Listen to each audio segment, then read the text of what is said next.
Everyone সকলোকে স্বাগতম জনাইছোঁ মোৰ ইউটিউব চেনেললৈ। কি খবৰ সকলোৰে? আশা কৰোঁ সকলো ভালে আছে, কুশলে আছে। আজি আপোনালোকৰ মাজলৈ এটা স্কিন পেইণ্টিঙৰ ভিডিঅ' আগবঢ়াইছোঁ। তেতিয়াহ'লে ব'লকচোন ভিডিঅ'টো আৰম্ভ কৰোঁ। আজি এযোৰ বগা কাপোৰত স্কিন কৰিম, সেয়ে কাপোৰযোৰ তলত ধুনীয়াকৈ পাৰি ল'লোঁ। তলত কাপোৰ পাৰি লৈছোঁ যাতে কালাৰখিনি লাগি নাযায়। আৰু আজি কৰিবলৈ লৈ স্কিনখন হৈছে এইখন। ফুলপাহ বাৰু কেনেকুৱা লাগিছে? প্ৰথমতে কালাৰখিনি ধুনীয়াকৈ পাত্ৰ এটাত উলিয়াই ল'লোঁ। আজি বগা কাপোৰযোৰত অৰেঞ্জ কালাৰ ইউজ কৰিম। কালাৰখিনি স্কিনখনত লৈ ব্ৰাছডালে খুব সাৱধানেৰে মাৰিব। এয়া চাওক কিমান ধুনীয়াকৈ স্পষ্ট হ'ব।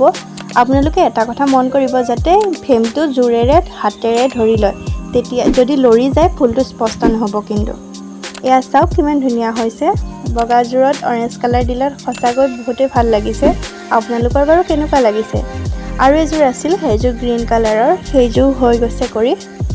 এয়া চাওক এযোৰ অলপ ঘনকৈ কৰা আছিল, সেয়ে হয়তো বেছিয়ে ধুনীয়া লাগিছে।